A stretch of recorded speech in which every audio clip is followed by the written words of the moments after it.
Hello and welcome again. Welcome to another cloud computing session with Tidemi, where we are going to focus on AWS, the Amazon Web Service. So in the previous video, this is a continuation of us launching our first ever EC2 instances in the cloud. In the previous video, if you have not watched, we have launched our Linux, Amazon Linux EC2 instance. We have launched our Ubuntu EC2 instance, and today we are going to be launching our first ever Windows EC2 instance. So moving straight into the point, as you can see, this is my AWS management console which I have logged in and navigated already to my favorite region. You can choose any region of your choice, and we are going to search for EC2. Now, if you're a visiting user, you will notice that under recently visited services, you have the services that you have been using in the past days, as you can see, and you can directly click here to access EC2. You can come here and search for compute, or you just click EC2. So I'm just going to click on EC2. So it's going to take me to my EC2 dashboard, and if I click on dashboard, now you see that remember, whenever you launch any instance, make sure you delete it. Okay, if it's not a production EC2 instance, that is why you see here all the previous EC2 instances I've been launching cannot be found. Okay, because I deleted it and I have just the key pairs that we have been using. So now you need to locate the launch instance button, as you can remember. So you click on launch instance. The first thing you need to do is you need to give it a name. So since it's a Windows instance, so I'm going to call it my first Windows EC2. Okay, so you scroll down.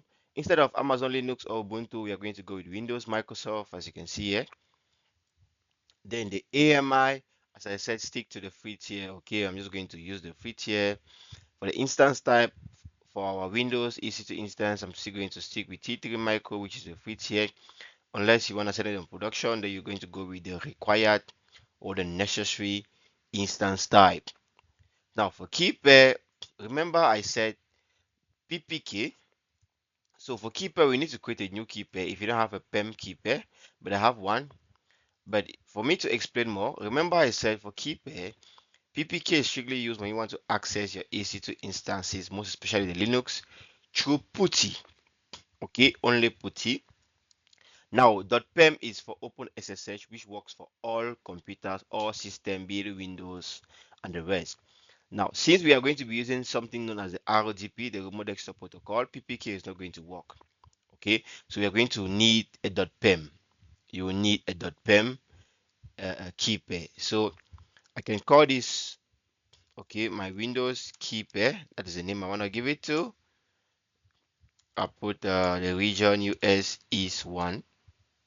Then I put something to let me know that it's for this particular account because I have so many accounts.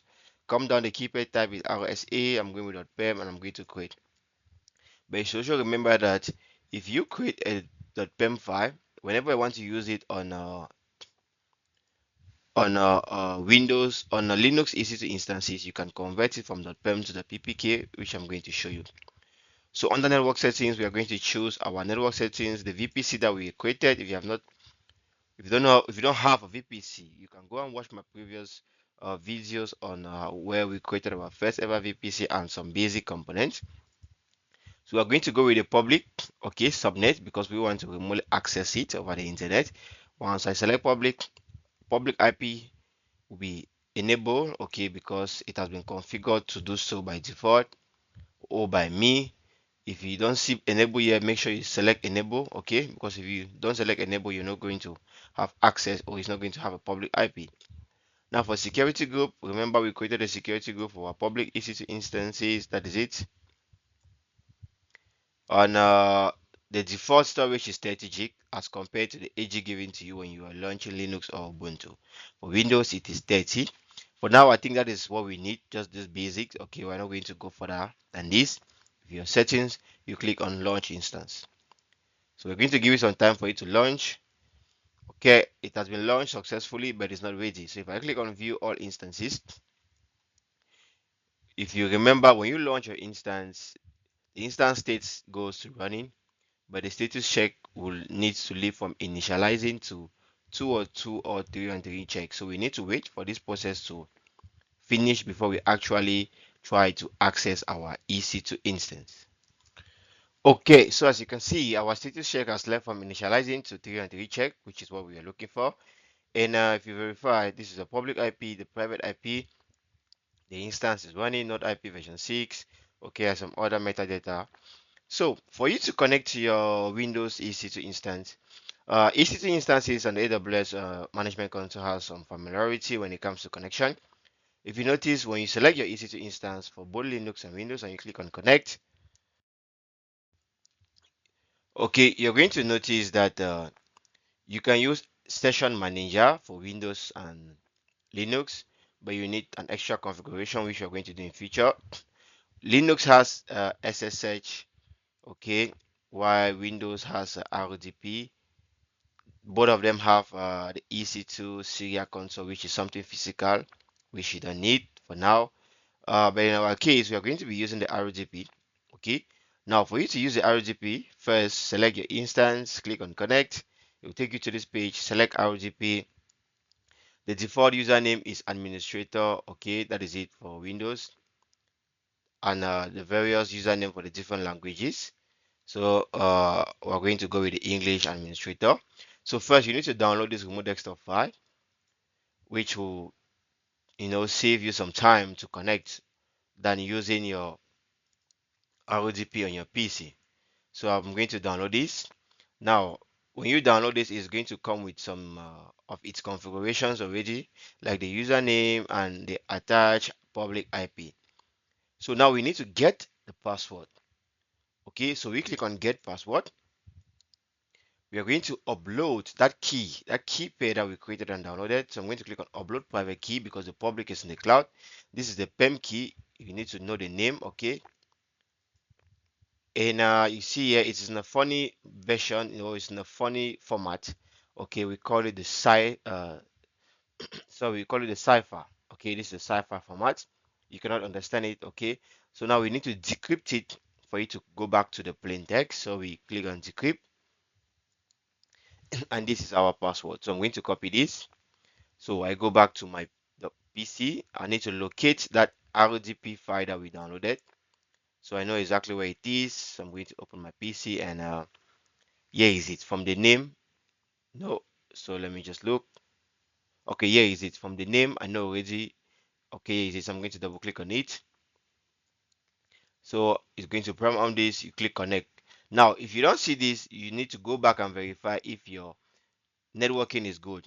The subnet, the CIDR block, the NACL, the security group. Okay, you need to take note of that. If you fail, say those are the first things you need to go and check when it comes to troubleshooting or your internet. We're going to click connect, and we give it some time. So now automatically it doesn't ask us the username because we downloaded the RGP direct from our console. So it came with the public IP and the username already. So now we need to put that password that we have decrypted. You can say remember me if it's a computer that you'll be using, on a daily basis. But if it's a one-time something, don't need to bother. And you click OK. It's going to ask you, are you sure? Do you trust everything? It's just the certificate that you attach and all the rest. I will say yes.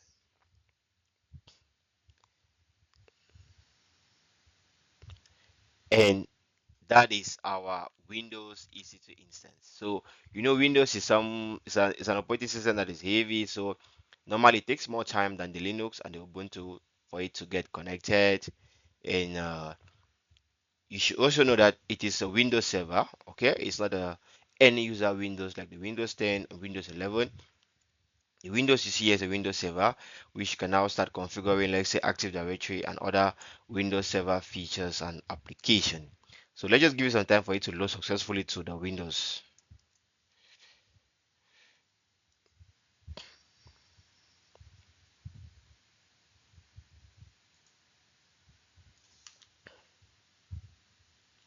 Okay, so welcome to our first ever Windows instance in the cloud. Okay, so that is it. This is the IP, as you can see here, that is 44213. So if I decide to minimize this and go back, you're going to see the IP. What is the IP exit to confirm to be sure that is it. Okay. So I go back. That is it. So you can start. You know, if you're used to Windows servers, you can start server management manager. You go configure Active Directory and the rest. You can ping the internet using the terminal, Windows PowerShell, and all the rest. So that is basically how you can launch your EC2 instance in the cloud, and we focus on what the Windows. So I'm just going to terminate this. So I'll close this. I'll click OK. Okay, we go back to our dashboard in EC2 dashboard. I'll click instance running. We need to terminate. You select, you go to instance state, you click terminate, and we terminate. So it has been terminated successfully. So if we go to our dashboard and you refresh, instance running is 0, but instance seat will be 1. Yeah, because it will take some time for it to completely, disappear from your account. So I'm just going to also delete that ROGP that we downloaded because we don't need it. The EC2 instance is gone. So that's basically the few steps you needed to successfully launch your Windows EC2 instance in the cloud. Thank you very much. Stay tuned and see you in the next video. Bye for now.